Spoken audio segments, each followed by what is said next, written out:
दुनिया को अपने विचारों से नया रास्ता दिखाने वाले गौतम बुद्ध भारत के महान दार्शनिक, वैज्ञानिक, धर्मगुरु, एक महान समाज सुधारक और बौद्ध धर्म के संस्थापक थे।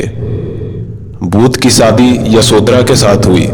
इस शादी से एक बालक का जन्म हुआ था जिसका नाम राहुल रखा था। लेकिन विवाह के कुछ समय बाद गौतम बुद्ध ने अपनी पत्नी और बच्चों को त्याग दिया। वे संसार को जन्म, मरण और दुखों से मुक्ति दिलाने के मार्ग की तलाश एवं सत्य दिव्य ज्ञान की खोज में रात के समय अपने राजमहल से जंगल की ओर चले गए थे। बहुत सालों की कठोर साधना के बाद बोध गया, बिहार में बोधि वृक्ष के नीचे उन्हें ज्ञान की प्राप्ति हुई और वे सिद्धार्थ गौतम से गौतम बुद्ध बन गए। उनका जीवन परिचय। गौतम बुद्ध का जन्म 563 ईसा पूर्व के समय कपिलवस्तु के निकट लुम्बिनी नेपाल में हुआ था।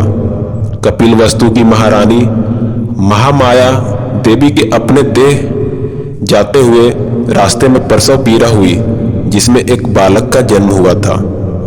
गौतम गोत्र में जन्म लेने के कारण वे गौतम बुद्ध कहलाए। इनके पिता शुद्धोधन एक राजा थे। इनकी माता माया देवी कोली वंश की महिला थी। लेकिन बालक के जन्म देने के बाद 7 दिन के अंदर माया देवी की मृत्यु हो गई थी, जिसके बाद इनका लालन पालन इनकी मौसी और राजा की दूसरी पत्नी रानी गौतमी ने की और इस बालक का नाम सिद्धार्थ रख दिया गया। इस नाम का मतलब होता है जो सिद्धि प्राप्ति के लिए जन्मा हो, लेकिन इनको बाद में सिद्धि मिली थी।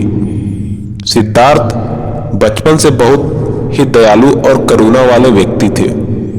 सिद्धार्थ बचपन में जब खेल खेलते थे तब वे स्वयं हार जाते थे क्योंकि वे दूसरों को दुख नहीं देना चाहते थे। सिद्धार्थ का एक चचेरा भाई भी है जिसका नाम है देवदत्त। एक बार देवदत्त ने अपने धनुष से एक बाण चलाया था जिससे एक पंछी हंस घायल हो गया था और बाद में सिद्धार्थ ने उसे घायल हंस की रक्षा की थी।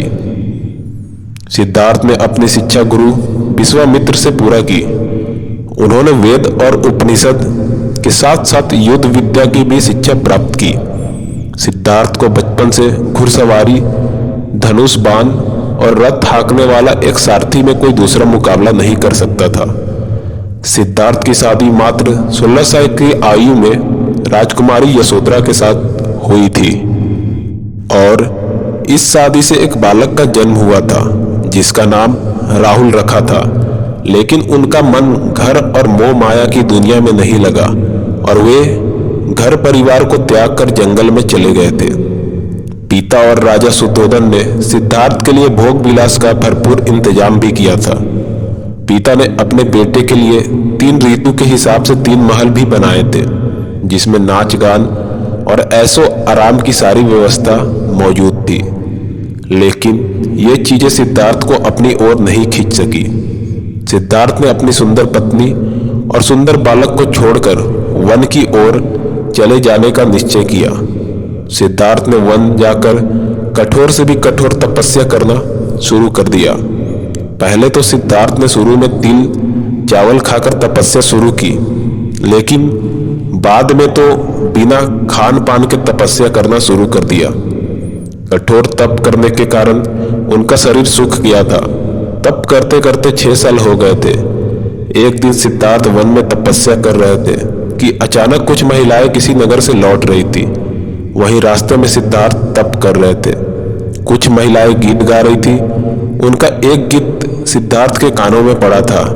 गीत था, वीणा के तारों को ढोल मत छोड़ो, तारों को इतना छोड़ो भी मत कि वे टूट जाए। सिद्धार्थ को कानों में पड़ गई और वे यह ज्ञान जान गए कि नियमित आहार विहार से योग सिद्ध होता है, अति किसी बात की अच्छी नहीं है। किसी भी प्राप्ति के लिए माध्यम मार्ग ही ठीक होता है। इसके लिए कठोर तपस्या करनी पड़ती है। बैसाखी पूर्णिमा के दिन सिद्धार्थ वट वृक्ष के नीचे ध्यान पूर्वक अपने ध्यान में बैठे थे।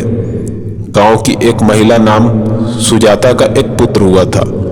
उस महिला ने अपने पुत्र के लिए उस वट वृक्ष से एक मन्नत मांगी थी। जो मन्नत उसने मांगी थी वह उसे मिल गई थी, और इस खुशी को पूरा करने के लिए वह महिला एक सोने के थाल में गाय के दूध की खीर भरकर उस वट वृक्ष के पास पहुंची थी। गौतम बुद्ध उस महिला ने बड़े आराम से सिद्धार्थ को खीर भेंट की और कहा, जैसे मेरी मनोकामना पूरी हुई उसी तरह आपकी भी हो। उसी रात को ध्यान लगाने पर सिद्धार्थ की एक साधना सफल हो गई थी।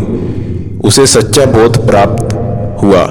तभी से सिद्धार्थ बुद्ध कहलाए।